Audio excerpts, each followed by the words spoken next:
안녕하십니까. 오늘은 한국 근대 체육사의 두 번째 시간으로 민족주의적 체육의 전개와 일제 간섭이라는 제목으로 이야기를 나눠보겠습니다. 먼저 지난 시간에 말씀드렸던 내용들을 간단하게 정리해 보도록 할까요? 구한말 격동기를 맞은 우리 민족은 개혁을 위한 노력을 경주하는 한편 한반도 침탈의 야욕을 노골적으로 드러내는 일제에 대항해 국권 회복 운동에 진력하게 됩니다.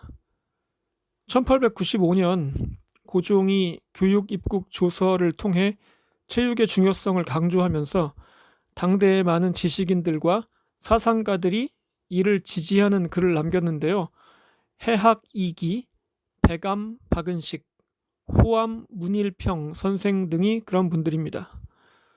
또한 근대 체육이 우리나라에 들어오는 데에는 황성기독청년단, 즉 YMCA 등 기독교 단체의 공이 컸습니다만 도산 안창호 선생의 대성학교 등 여러 교육기관에서 체조 등을 비롯한 체육 활동을 가르친 것이 우리 근대 체육의 중요한 기점이 되기도 합니다. 그럼 오늘 이야기는 바로 구한말의 학교 체육에서 시작하는 것이 좋겠네요. 물론 우리 민족이 오래전부터 다양한 체육 활동을 해왔습니다만 기본적으로 근대, 즉 서양식 체육은 많은 사람들에게 생소한 것이었습니다. 애국 운동가들을 중심으로 계몽 활동을 했으나 때론 여러 난관에 봉착하기도 했습니다. 유명한 이야기가 있죠. 서양인들이 정구를 하는 것을 보고 이같이 무더운 날에 손수 공을 쳐서 무엇하오 하인이나 시키지 라고 했다는 이런 말입니다. 아마도 이 에피소드는 당시 일반 대중의 스포츠에 대한 인식을 단적으로 보여주는 사례라 하겠습니다. 게다가 그 무렵에는 여성 체육에 대한 몰 이해가 매우 심각한 상태여서 어떤 어르신들은 여학생들의 어전 운동회 모습을 보고 반나체로 교태를 부린다고 생각했다고 합니다. 어쨌든 이런 어려움에도 불구하고 근대 체육을 보편화한 데는 학교 체육의 역할이 컸습니다. 우리나라 최초의 근대식 학교는 1883년 관립 영어 통변학교와 사립 원산학사였습니다. 뒤이어 선교사들이 세운 학교들이 생겨나는데 1886년 아펜젤러의 배제학당, 스크랜턴의 이화학당, 그리고 언더우드 학당 등이 생겨납니다. 배제와 이화는 지금도 그 이름을 유지하고 있는 건 잘 아실 텐데요. 언더우드 학당은 경신학교로 이름을 바꾸어서 지금도 남아 있습니다. 한국 축구의 스타인 차범근 선수 등을 배출했죠. 참고로 차범근의 아들인 차두리는 배제고등학교, 딸 차하나는 이화여대 출신입니다. 여기 나오는 세 학교를 모두 다녔던 것이죠. 초창기 근대 학교들에서 체육을 가르친 것은 사실입니다만은 구체적인 교육 내용은 알 수 없습니다. 원산 학사는 무예반에서 병서와 사격 등을 배웠다고 하고 다른 미션 스쿨들은 레크리에이션, 즉 오락의 성격으로 체조를 가르친 것으로 보고 있습니다. 앞서 교육 입국 조서 말씀을 드렸는데요. 이때 근대식 학제가 성립하면서 체육이 정식 교과목이 되어 소학교에서부터 고등학교까지 가르치기 시작합니다. 물론 당시의 체육은 주로 체조였습니다. 원칙적으로는 주당 3시간씩 체조 교육을 했어야 했는데 인력이나 시설의 미비로 정상적인 정규 수업이 되지는 못한 것 같습니다. 학교 체육이 독자적이고 정상적인 교과목으로 자리 잡는 것은 1909년 학교령 개정 때부터입니다. 그럼 당시 체조의 종류와 내용을 살펴보겠습니다. 체조에는 유희, 병식 체조, 보통 체조, 학교 체조 등이 있었습니다. 유희는 글자 그대로 놀이라는 뜻인데 보통 학교, 사범학교, 고등여학교 등에서 했습니다. 보통 체조는 호령에 의해 일관되게 지도하는 것으로 교정술, 도수체조, 곤봉체조 등이 있습니다. 자, 이제 중요한 것이 병식체조인데요. 여러분 영화 범죄도시 1편에 보면 그 유명한 진실의 방이 나오지 않습니까? 그 진실의 방으로 피의자를 데리고 가는 극중 형사 이름이 박병식인데 이 역할을 맡은 배우 이름이 홍기준 씨입니다. 근데 이분이 음주운전 사고를 내서 이 편에는 못 나왔어요. 예. 최근에 디즈니 플러스 드라마 카지노에 출연했더라고요. 아무튼 병식이라는 게 사람 이름이 아니고요. 예. 군대식이라는 뜻입니다. 당시 체조의 중심은 바로 병식 체조였죠. 왜 그랬을까요?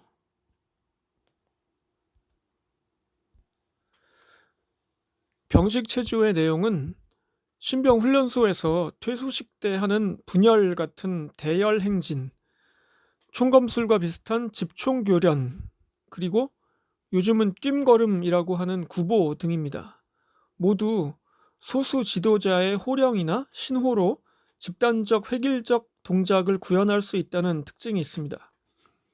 초창기 학교의 체조 교수자들은 상당수 군인 출신이고 당시 협소한 공간에서 별다른 장비나 시설 없이 신체 훈련을 하기에는 병식 체조가 적당했기 때문입니다.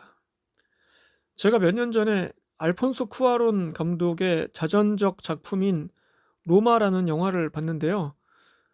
1960년대 멕시코에서 민주화를 요구하는 시위가 발생했을 때 전투 경찰들이 이를 진압하는 장면이 나옵니다. 그런데 놀라운 것은 그 진압 훈련을 지도하는 교관이 한국 사람이고 한국어로 가르치고 있었다는 겁니다. 우리 병식 체조의 전통은 이토록 뿌리가 깊다, 이런 말씀을 드리려고 잠깐 엽기를 샜습니다. 병식 체조가 당시 성행했던 또 다른 이유는 강한 민족주의적 성격을 들 수 있습니다.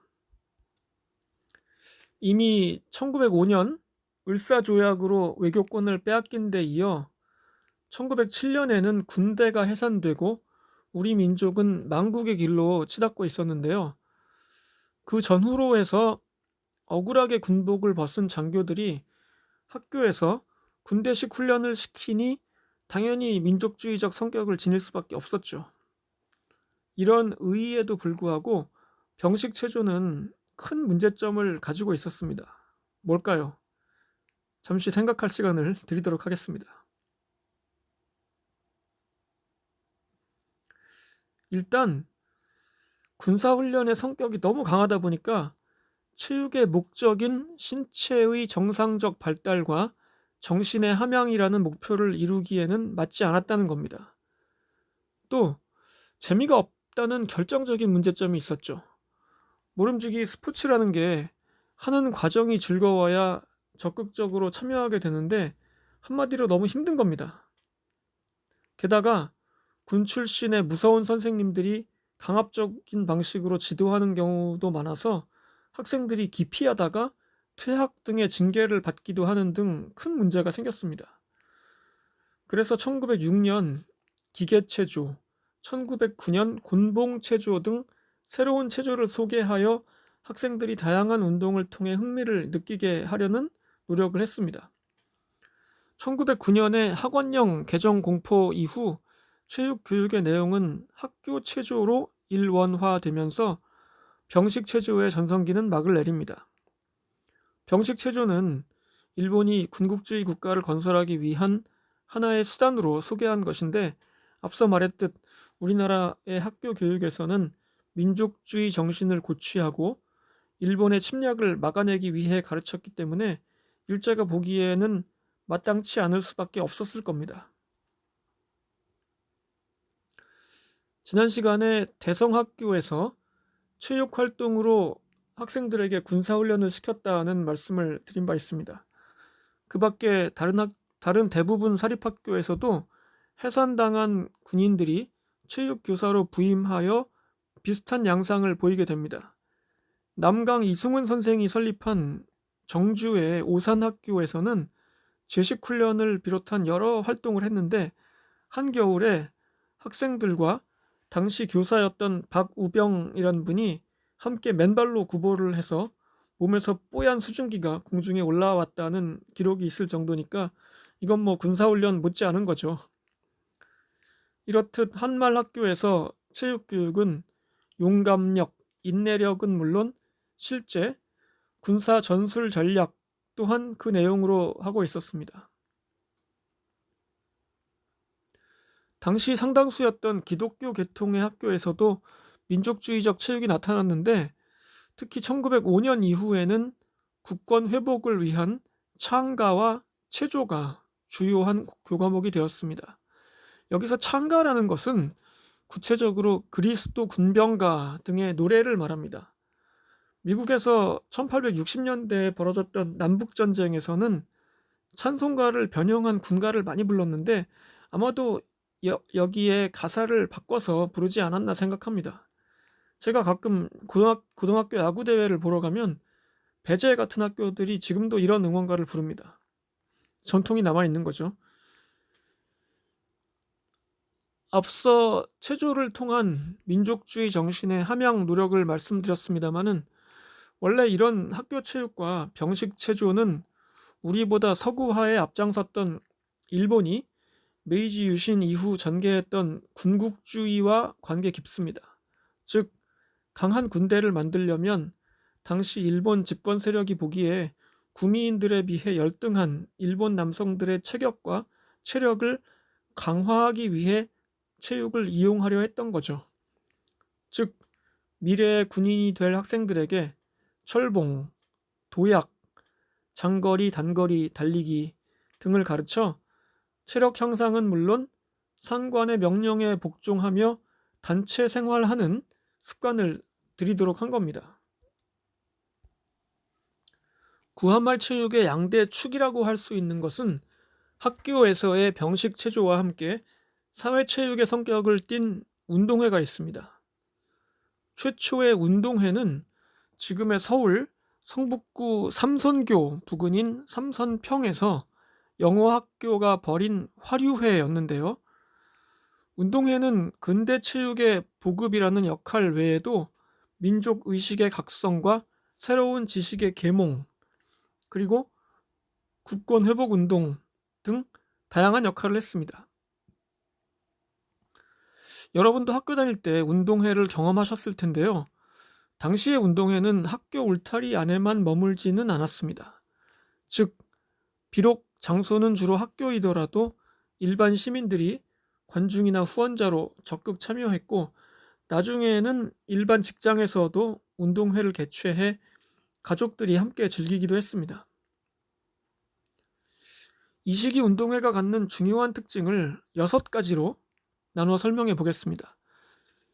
첫 번째로는 운동회가 체육 행사에만 그치지 않고 유희, 오락과 연설회 등을 통해 축제적인 성격을 가졌다는 겁니다. 경기 종목은 주로 달리기, 넓이뛰기, 높이뛰기 등 육상 종목과 2인 삼각 달리기, 깃발 빼앗기인 기취, 밤 줍기인 습률, 눈 가리고 달리기를 말하는 맹목 행렬 등의 게임도 있었는데 이런 것들은 웃음을 자아내는 유희, 오락적 요소가 있었습니다. 참고로 말씀드리면 과거 시험에 운동회에서 구기 종목을 실시했다는 설명이 틀린 보기로 나온 적이 있습니다. 이거 아주 어려운 문제였습니다. 두 번째로 연설회에서는 다양한 주제로 국내외 명사들이 훈시 같은 말씀을 했는데 주제는 주로 근대 문명에 대한 소개와 교육은 물론 애국심 고취와 민족의식 고양의 내용이 많았습니다. 연설회의 대미를 장식하는 건 대개 황제폐하 만세, 대한독립 만세, 삼창이었죠. 운동회는 이렇듯 체육 행사였지만 당시 조선 민중이 대규모로 모이는 드문 야외 정치 집회 기회였다는 큰 의미를 가지고 있습니다. 세 번째로는 운동회에서는 지금의 백일장 혹은 퀴즈 대회 같은 문답이 있어서 교육적 기능을 담당했다는 겁니다. 네 번째는 운동회에서 경쟁을 할 때 나이나 체격에 따라서 했다는 겁니다. 장성한 사람과 어린 사람, 그리고 덩치가 큰 최대인과 그렇지 않은 최소인으로 나눈다든가 하는 것이겠죠. 다섯 번째로는 운동회가 군사훈련의 성격도 가지고 있었다는 겁니다. 일례로 1908년 6월에 벌어졌던 김포, 통진, 강화 연합운동회에서는 학생들이 먼저 교련 시범을 보인 뒤에 3개 중대로 나눠서 하나는 진지를 지키고 둘은 공격하는 훈련 모습을 보여줬다고 합니다. 여기서는 진공, 후퇴, 돌격, 접전, 적십자 활동 등 실전을 방불케 하는 여러 가지 활동들을 했다고 하네요. 자, 마지막으로 여섯 번째 운동회의 특징은 여학교 내의 운동회도 독자적으로 개최했다는 겁니다. 물론 일반에 완전 공개할 수 없는 등 한계는 있었지만 당시 시대상을 감안하면 획기적인 것이었고요. 또 여성의 사회적 지위 향상에 신호탄 역할을 했다고도 볼 수 있을 것 같습니다. 자, 주제를 약간 다른 것으로 넘어가서 구한말에는 또한 민족주의 운동가들이 체육운동을 주도합니다. 계원 노백린, 도선 안창호, 월남 이상재, 성재 이동휘 선생 등이 그런 분들인데요. 이들은 일제시대의 민족운동의 방법에서 노선을 달리하게 되지만 적어도 체육에 관해서는 이 무렵까지 생각이 일치했다고 볼 수 있습니다. 그리고 한말, 즉 1910년 경술국치를 얼마 앞두지 않고 민족주의적 체육의 발흥과 함께 10여 개의 체육단체들이 생겨서 활동을 하게 됩니다. 문제는 이 단체들이 시험에 종종 나온다는 건데요. 이름도 비슷한 이 단체들을 뭐 다 외울 수도 없고 외울 필요도 없다고 생각합니다. 다만 몇 개는 좀 기억해야 할 겁니다. 즉 1906년 3월 11일 생긴 김기정, 현양훈 등의 대한체육구락부는 시기적으로 이들 중 가장 앞서기 때문에 의미가 있고요. 1908년 1월 창설된 대한흥학회 운동부는 일본 유학생들이 만든 단체였는데 시험에 한번 나왔기 때문에 말씀드립니다. 거기에 하나만 더하자면 1906년 10월 노백린이 주동한 대한국민체육회 정도가 중요하다고 봅니다. 물론 뭐 이거 말고 다른 게 시험에 나올 수도 있습니다만은 아마 이 세 개가 가장 중요하다고 봐야 될 것 같아요. 지금까지 우리 민족이 학교와 운동회 그리고 각종 체육단체를 통해 민족주의적 체육을 발전시켜 왔음을 살펴봤습니다. 그리고 다 아다시피 1910년 마침내 일본이 대한제국의 국권을 강탈하는 일이 벌어지고 맙니다. 일제가 민족주의 체육에 대해 어떻게 대응했을까요? 당연히 탄압했겠죠. 그 내용을 오늘 마지막으로 간단히 살펴보고 마무리하도록 하겠습니다. 1911년 8월 23일 공포한 조선교육령에서 일제는 교육에 관한 칙어의 취지에 바탕하여, 칙어라는 것은 그 천황의 말을 말하겠죠. 칙어의 취지에 바탕하여 충량한 국민을 육성한다고 말합니다. 즉 조선의 인민들은 충성스럽고 선량한 일본 천황의 백성이 되라, 뭐 이런 거죠. 그 이전에는 1908년 사립학교령을 통해 민족주의적 체육을 차단하고자 시도했던 일제는 당연히 당시 학교에서 행했던 민족주의적 체육, 특히 병식 체조를 금지하고 학교 체조라는 이름으로 바꿉니다. 일제의 탄압은 학교 체육에만 그치지 않고 역시 민족주의적 성격이 짙었던 운동회도 금지하기에 이릅니다. 1910년 전후에서도 일부 지자체에서 연합운동회를 개최하기도 했지만 일제는 예산을 지원하지 않는다든가 또 무력을 동원한다든가 하는 등의 다양한 수법으로 목적을 달성합니다. 지금까지 민족주의적 체육의 전개 양상과 일제의 간섭이라는 내용으로 한국 근대 체육사 연구 두 번째 시간을 가져봤습니다. 다음 시간에는 1910년 국권 강탈기부터 1919년 3.1운동까지 일제의 식민정책, 특히 체육정책과 그에 대항한 우리 민족주의 체육의 전개 양상에 대해 살펴보겠습니다. 지금까지 들어주셔서 감사합니다. 안녕히 계십시오.